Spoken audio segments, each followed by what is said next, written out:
the corner as you walk in, and the door is the actual Open Meeting Act. If you would, we're going to ask that you stand with us for a moment of silence and as well the Pledge of Allegiance.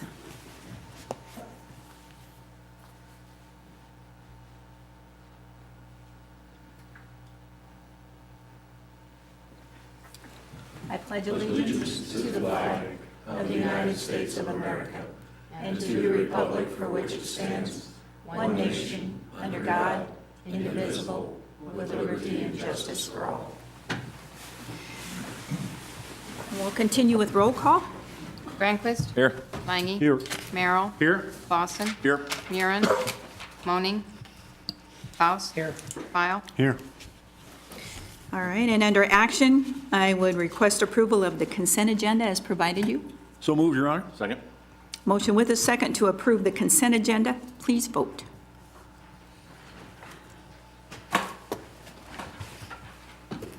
All council members present voting in the affirmative. And as well, approval of the full agenda as included in your packet. So moved, Your Honor. Second. Motion with a second to approve the full agenda. Again, if you'd vote, please. All council members present voting in the affirmative. Okay. Special presentations tonight. First is a proclamation for Buddy Poppy Day.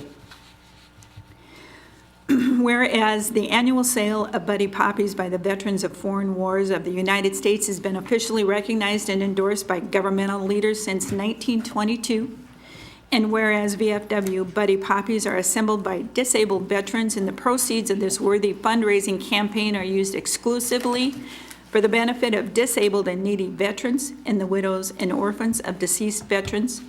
And whereas the basic purpose of the annual sale of Buddy Poppies by the VFW is eloquently reflected in the desire to honor the dead by helping the living. Therefore, be it resolved that I, Sue Fuchman, Mayor of the City of Norfolk, Nebraska, by the power vested in me, do hereby proclaim April 30th, 2016 as Buddy Poppy Day in the City of Norfolk, Nebraska and the surrounding area.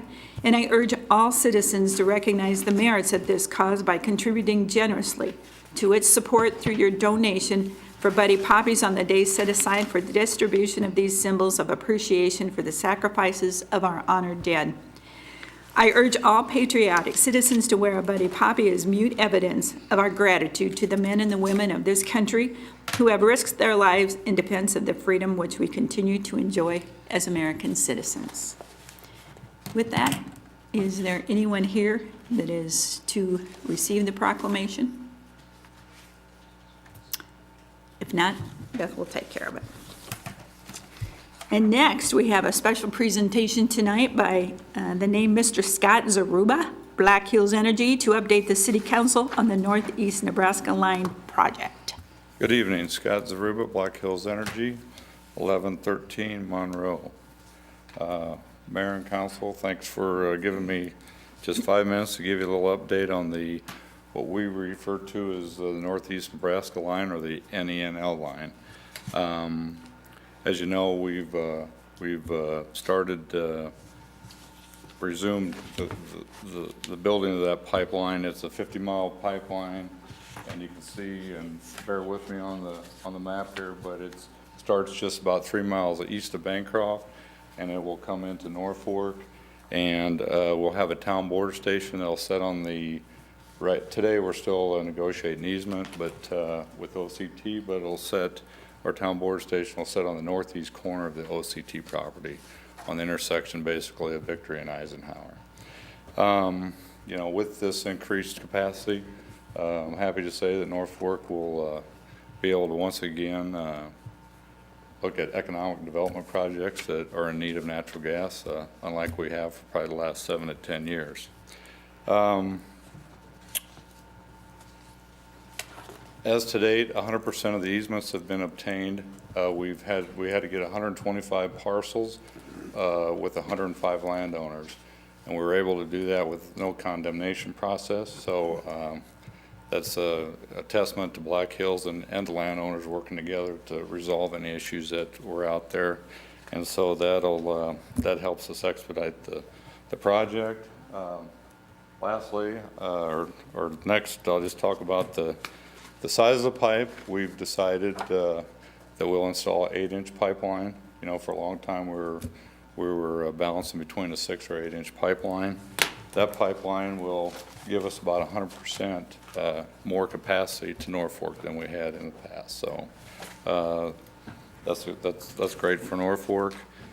Safety on this pipeline and the construction of the pipeline is going to be paramount to us. Our goal is that we're going to construct this pipeline with no safety incidents during the construction period. We've secured a construction contractor. It's Westcon Energy Services. They're out of Independence, Missouri. They've already started. We've done some tree clearing because we had to have some trees cleared before the migratory bird took effect. So we had to get some trees cleared, and they've been working on that. Also with the trees, I'll just point out that any landowners will remove trees. We're going to offer them free trees to plant back somewhere. Our goal is to at least give them a tree for every tree that we took out. So that's another goal we have. Today, DEQ approved all of our SWEP, so which is good. We thought that might delay a week or two. So as soon as it dries out, we'll start clearing right away on the project. Other good news is Westcon will probably have up to 80 workers. So that's important. It'll help drive the economy a little bit. So I don't know where we're going to keep all these people coming to town this year. Also, we've hired Magnolia River. They're out of Decatur, Alabama. They're going to do our inspection services. And what we'll do on this pipeline, every joint, every well joint will be x-rayed. Every piece of pipe, every joint or every fitting will have traceability on it. So we'll know exactly where it's put in, be GPS, so we know if there's a recall or pipe or we have some problems with pipe, we can determine where that pipe is in the project. Also, they'll do our mapping for us. We will have 2 full-time company employees on the project, and these 2 gentlemen, Dave Morrow will be one, and then we'll have a gentleman from Lincoln, but between the 2 of them, they have about 85 years of experience, so they're very knowledgeable on building a pipeline. Again, this pipeline will exceed all industry standards. It doesn't mean a lot to maybe you folks, but this isn't a good example, but the pipe thickness will be 0.250 thickness, so it's going to have a good wall thickness. We're going to bury it a minimum of 5 feet deep everywhere along on the route. Some landowners ask for some more depth if they had drain tile or something else, but everything will be a minimum of 5 feet deep. We're also going to have a abrasive resistant overlay, which is what we call a bore pipe. We have over 90 bores that we have to conduct on this project. And that's probably what they'll do first. The contractor will go in and do all the bores, then they'll come back and start laying the pipeline. We'll have 3 remote valves along the route between Bancroft and Norfolk, and we'll have a valve at each Norfolk and Bancroft TBSs, and those will be monitored 24/7, 365 by our control center in Omaha. So if there was a rupture or a line hit, we can shut that line down immediately. The pipeline will be tested to 1200 psi. It'll be hydro tested. We'll use water to pressurize it. That'll allow us MAOP, maximum allowable operating pressure, of 800 pounds. The pipeline will probably operate between 600 and 700 pounds from Bancroft to Norfolk. We're installing what we call pig launchers. These lines will be able to be smart pigged in the future, so we can actually put a device in and run it down the pipeline, and it can measure wall thickness, voids, anything in the pipeline for future, just for safety. I'm also happy to say that all the pipe is going to be U.S. made. It's made in Oklahoma, be shipped to Texas for coating, and then brought back up here. And it'll probably be strung out as they bring it up. It'll be strung out along the right of way.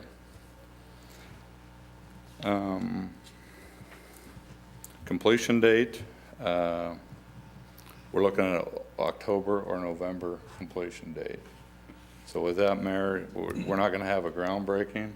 We'll hopefully have it turning on of the gas valve. So if things go well, Mayor Sue, you'll turn on the valve. If they don't, Mayor Josh Moaning will probably turn on the valve. Either way, Either way, let's just get her flowing. that's a good project. Yep. We are notifying all landowners along the project 24 at least 24 hours in advance, so they know when we're coming through their property. We also have a website that will keep everybody abreast on where we're on the project. So if there's, in closing, I just want to thank the city of Norfolk, for the vision and commitment to this pipeline. Also Nucor and all the community leaders. This isn't just a Black Hills, project. This has been a city project. This has been a lot of people involved, and it just shows that Norfolk puts their mind to it, they can get something done. So appreciate that, and I'll answer any questions someone might have. Scott, you want to back up and talk a little bit about those employees? Are they going to be housed here, all of them, or are they going to be along the line? Do you know? I don't know. I know they'll have what we call 3 laydown yards, and like one of those will be just east of Louis Dreyfus ethanol plant where they'll put materials. Okay. There'll be one somewhere close to Wisner, and then there'll be one at Bancroft. I can see that the contractor's going to want to be somewhere in the middle, probably in the Wisner one. area, yep. But a lot of these guys are pipeliners, and so they'll bring a lot of them will bring camper trailers to stay in, kind of like Okay. they did on the last Right. project. Some of them will need housing, motels, that type of thing. Okay. We'll be prepared. Very good. Okay. Any other questions for Scott? Job well done, my friend. It's been a long ordeal, and again, I appreciate the fact that you were there with us, and certainly the industry that is financially and certainly in other ways has stepped up to help make this all happen. So Thank you. thanks. You can leave it all sit right there, Scott. We'll move on to the regular agenda. First question and before us are consideration of approval of an agreement with North Fork Outfitting LLC to operate a rental shop at Skyview Lake, providing 10 to 20 kayaks, 4 to 10 stand-up paddle boards, and 2 4-person pedal boats. I'll make a motion for consideration. Second. All right. We have a motion with a second. You want to come up and speak to this? We'll let you introduce yourself here to the council and as well the audience here. Hi, I'm Tony Stetman. I am the owner of North Fork Outfitting. We've been renting kayaks and canoes on the rivers here in Norfolk for the last year. We'd like to start renting them at Skyview Lake. We have a 10 by 12 building and 2 20-foot-long docks. And as Mayor Sue said, I have 12 kayaks, and then we have a capability of bringing over 30 more for different events and that type of thing. And then we have the 2 paddle boats as well and some paddle boards. So, Tony, do you have this set in place as far as, is it going to be daily? Is it going to be? Yes. It will be daily? As far as through May until school gets out, we'll be running it from 3 to dark on Okay. weekdays, and then full-time like 11 o'clock in the morning till dark on the weekends. And then after school starts, or after school's out, we'll be open from 11 a.m. to dark daily. Okay, So very good. Questions at all for Tony? Will you be supplying like the life jackets also? yes, and requiring them. Any other questions? Any other thoughts? Okay, I know you've worked with city staff a lot on this, so glad to have you. We appreciate everything that the city has done as far as getting some additional access to the North Fork as well. So Great. been Okay. great working with everyone. All right, good luck, Tony. Any other questions or discussion? All right, if not, please vote. All council members present voting in the affirmative. All right, then we're going to look at consideration of ordinance number 5390 to adopt an amended and restated police officers' pension plan effective January 1, 2016. Your Honor, I'd introduce ordinance number 5390. Second? All right, we have a motion with a second for consideration of ordinance number 5390. Randy, you're speaking to this? Yes, Your Honor. I'd actually like to talk about all three of these ordinances together since they're basically doing the same thing. There's an ordinance for the police plan, there's an ordinance for the fire plan, an ordinance for the general employees plan. When you look at these plan ordinances, you'll see attached as Exhibit B to each one of these ordinances is a basic plan document. This document's a volume submitter plan document that's been pre-approved by the Internal Revenue Service. Police and fire plans are both using the same basic plan document, which is the governmental defined contribution volume submitter plan. The general employees plan is a 401K plan. It has a different basic plan document, which is the defined contribution volume submitter plan and trust. These basic plan documents, as I said, are Exhibits B to each of the ordinances. All three of the ordinances also have an Exhibit A, which is the adoption agreement. These adoption agreements are different for each plan. They set forth the applicable sections of the basic plan document, and where there's various options under a section, it states which option the city is electing for that pension plan. We have to do this every 6 years by IRS regulations. All volume submitter plans have to restate their plans every 6 years. If we would be a individually designed plan, we'd have to do it every 5 years.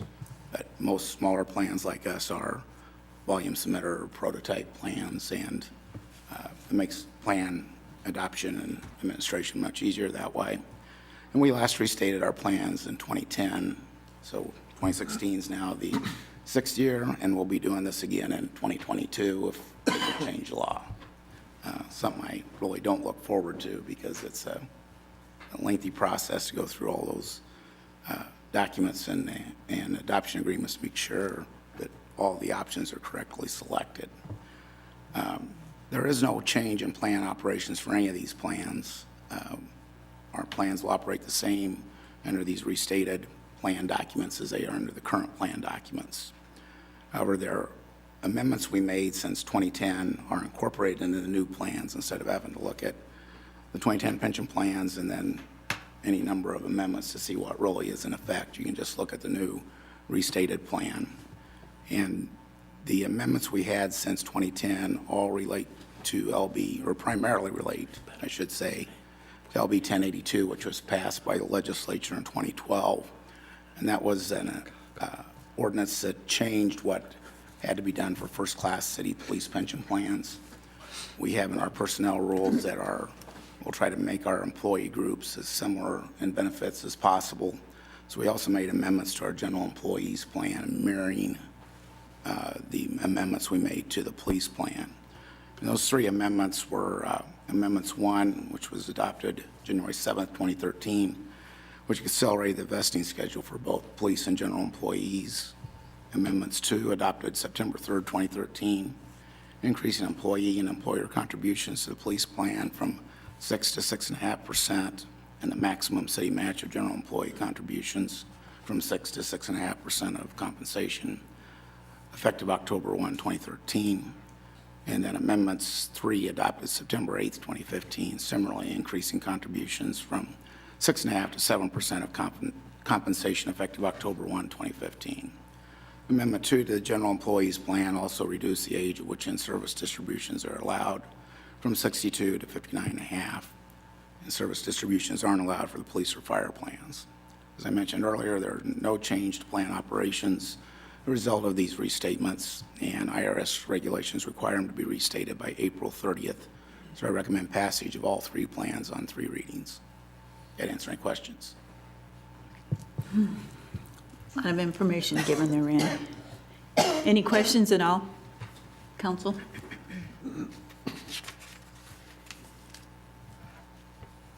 Hearing none. If no further discussion, we'll take these, we're going to look at ordinance number 5390 for a short title. Beth, do we need one on each, I assume? Okay, well, An ordinance of the City of Norfolk, Nebraska to adopt an amended and restated police officer pension plan as required under sections 16-1001 through 16-1019 of current state of Nebraska statutes to appoint the city council designated members of the Police Officers Pension Plan Retirement Committee, to appoint plan administrators, to grant authorization to sign documents, to repeal conflicting ordinances, to provide when this ordinance shall be in full force and effect, and to provide for publication of this ordinance in pamphlet form. and with that, please vote. All council members present voting in the affirmative, ordinance 5390 carries on first reading. Your Honor, I would move that we suspend the rules and pass ordinance number 5390 on second and third. Second. So, Okay, we have a motion with a second to suspend the rules and pass on second and third. If no further discussion, I would ask you to vote. All council members present voting in the affirmative, ordinance 5390 carries on second and third reading. And next, we'll look for consideration of ordinance number 5391 to adopt and amend and restated firefighters pension plan effective January 1, 2016.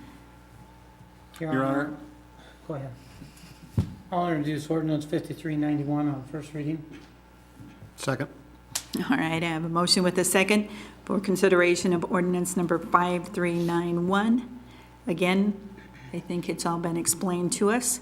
Short title, Beth? An ordinance of the City of Norfolk, Nebraska to adopt an amended and restated firefighters pension plan as required under sections 161020 through 161042 of current state of Nebraska statutes, to appoint the city council designated members of the firefighters pension plan retirement committee, to appoint plan administrators, to grant authorization to sign documents, to repeal conflicting ordinances, to provide when this ordinance shall be in full force and effect, and to provide for publication of this ordinance in pamphlet form. Please vote. All council members present voting in the affirmative, ordinance 5391 carries on first reading. Your Honor, I move we suspend the rules and pass the ordinance on second and third. second that. All right, we have a motion with a second to suspend the rules and pass ordinance number 5391 on second and third. If no further discussion, please vote. All council members present voting in the affirmative, ordinance 5391 carries on second and third. And next is consideration of ordinance number 5392 to adopt an amended and restated employees retirement plan effective January 1, 2016. Your Honor, I'd offer for consideration ordinance number 5392. Second. Okay, we have a motion with a second. I believe discussion, unless anyone has questions, has been provided us. So a short title, Beth. An ordinance of the City of Norfolk, Nebraska to adopt an amended and restated employees retirement plan, providing retirement and other benefits to persons employed by the City of Norfolk other than police officers or firefighters, or to their beneficiaries, to appoint plan administrators, to grant authorization to sign documents, to repeal conflicting ordinances, to provide when this ordinance shall be in full force and effect, and to provide for publication of this ordinance in pamphlet form. Please vote. All council members present voting in the affirmative, ordinance 5392 carries on first reading. Your Honor, I move we suspend the rules and pass the ordinance on second and third. Second. All right, we have a motion with a second to suspend the rules and pass ordinance number 5392 on second and third. If no further discussion, please vote. All council members present voting in the affirmative, ordinance 5392 carries on second and third. Okay, I see nothing further on the agenda, so we are adjourned. Thank you. I was wondering if What?